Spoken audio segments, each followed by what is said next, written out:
परम दुर्लभ मुक्ति, परम दुर्लभ सुख उसी को प्राप्त होता है जो भोगों से संतुष्ट होकर भगवान श्री हरि की उपासना करता है।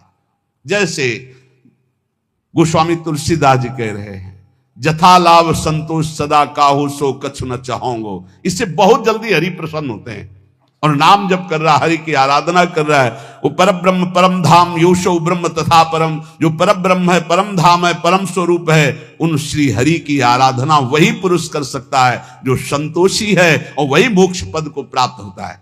और जो संतोषी नहीं, तो पहले सुना भेषधारी हरि के उर शालय। अब यहां महर्षि पुलस्त्य जी कह रहे, धाम, पुरी और तीर्थ प्रायः गृहस्थ या विरक्त सब कोई इनका सेवन करता है। सेवन सब कोई करता है, लेकिन फल कौन प्राप्त कर पाता है? तीर्थों में, धाम में, पुरियों में, ये महर्षियों की वाणी है। तीर्थ सेवन करने वाले को फल कौन प्राप्त कर पाता है, और कौन अपने फलों को गंवा देता है जो और पहले से है पुण्य फल, उनको नष्ट कर देता है तीर्थों में जाके। तो बोले यस्य हस्तौ च पादौ च मनश्चैव सुसंयतम विद्या तपश्च कीर्तिश्च तीर्थ फलमश्नुते प्रतिग्रहादुपावृत्तः संतुष्टो येन केनचित् अहंकार निवृत्तश्च सा तीर्थ फलमश्नुते अक्रोधनश्च राजेन्द्र सत्यशीलो दृढ़व्रतः आत्मोपमश्च भूतेषु स तीर्थ फलमश्नुते। तीर्थों में जाए तो अपने हाथों को, अपने पैर को, अपने मन को संयम में रखे। जो विद्वान, तपस्वी, गृहस्थ, विरक्त कोई भी हो, पहली बात तीर्थों में जाए तो अपने शरीर को संयम में रखे। पहला, कभी किसी तीर्थों में मैथुन धर्म का प्रयोग न करे। तुम्हारे गृहस्थ हो, घर है, परिवार है, तीर्थ गए हो, बहुत होश में जाओ। जैसे हरिद्वार, काशी, द्वारिका, पुरी, ये ब्रज धाम, कहीं भी भगवान की कृपा से यदि जाना मिले तो पहला नियम ले लो कि हमको इन तीर्थों में ब्रह्मचर्य से रहना है। 1 दिन, 2 दिन, 3 दिन, 4 दिन, जितने दिन तुम्हें रहना हो, ब्रह्मचर्य का पहला।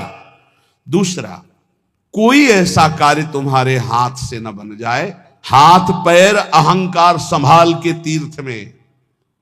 संत कनि रंकन जानती अभिमानी गर्विष्ठ लोभ मद मत अगाधा दुष्ट परिहरो दूरी भजत भज श्री हरि राधा।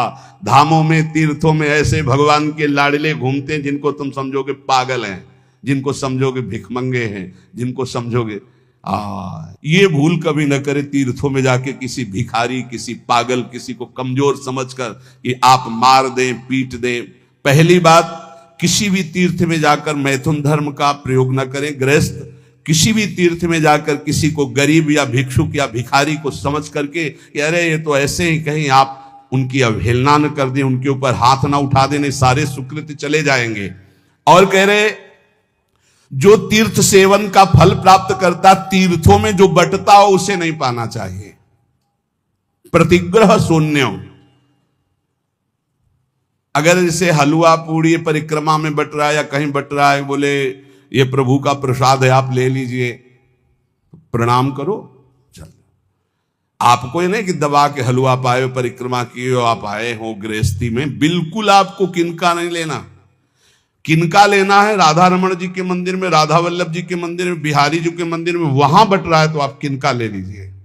रोड में बट रहा है, संसार में बट रहा है, ये सुकृत और पुण्य के लिए ये प्रतिग्रह है, गृहस्थी को नहीं लेना चाहिए। विरक्त को भिक्षान्न की अगर उसका बहुत मौज आई है तो एक ही से ले लो, फिर वो उस दिन दूसरे से कुछ मत लो, वही पाकर अपना गुजारा करो। मान लो हलवा बट रहा है तो 1 दोना ले लिया, और 1 दोना से गुजारा करो तो तुम्हारा भजन बच जाएगा। विरक्त को, गृहस्थ को तो बिल्कुल नहीं लेना चाहिए। ये शास्त्र सम्मत बात पहले भी बताई थी, अब भी कह रहे कि प्रतिग्रह दुपाव्रत संतुष्टो येन केनचित। जो तुम्हारा धर्म पूर्वक चना चबेना है उससे गुजारा करो, तीर्थयाटन करो, परिक्रमा करो, भजन करो, उपवास करो, जैसे बने अपने धन का प्रयोग करो। दूसरों का कहीं दान प्रतिग्रह आश्रमों में खाना ये नहीं।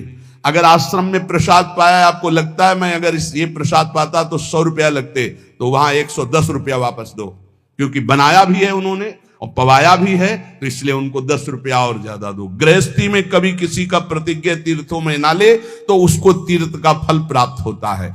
और कहीं